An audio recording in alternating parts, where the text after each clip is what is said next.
काल जे आहे ते महाराष्ट्र विधानसभा निवडणुकीच्या प्रचाराच्या तोफा थंडावलेल्या आहेत।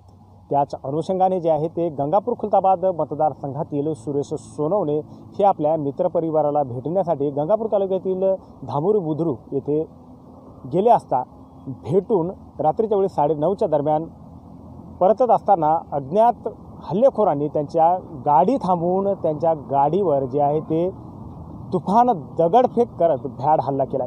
या घटनेमध्ये जे आहे ते गंगापूर खुलताबाद मतदारसंघातील अपक्ष उमेदवार सुरेश सोनवणे हे गंभीररित्या जखमी झालेले आहेत। राज्याचे माजी गृहमंत्री अनिल देशमुख यांच्यावर सुद्धा हल्लेखोरांनी भ्याड हल्ला करत त्यांना सुद्धा गंभीररित्या जखमी केले। तर दुसरीकडे छत्रपती संभाजीनगर जिल्ह्यातील गंगापूर खुलताबाद मतदारसंघातील जे निवडणुकीच्या रिंगणात उभे आहेत अपक्ष उमेदवार सुरेश सोनवणे यांच्यावरही काल हल्लेखोरांनी जे आहे ते प्राणघातक हल्ला करून त्यांना गंभीररित्या जखमी केले।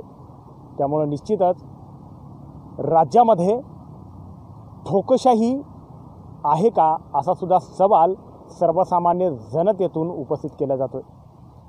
एकीकडे गंगापूर खुलताबाद मतदारसंघातील निवडणूक ही चुरशीची ठरत आहे।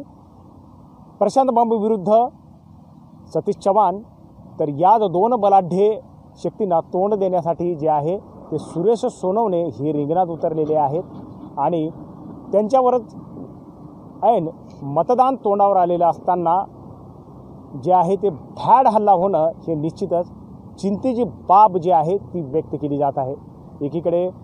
एकीकडे निवडणूक तोंडावर आहे, मतदान 20 तारखेला आहे आणि त्याच धर्तीवर जर निवडणुकीच्या रिंगणात उभ्या ठाकलेल्या उमेदवारावर जर भ्याड हल्ले होत असतील तर निश्चितच लोकशाहीचा गवगवा केल्या जाणाऱ्या देशात ठोकशाही अंमलात येते का असा सुद्धा सवाल आता त्या अनुषंगाने उपस्थित केला जातोय।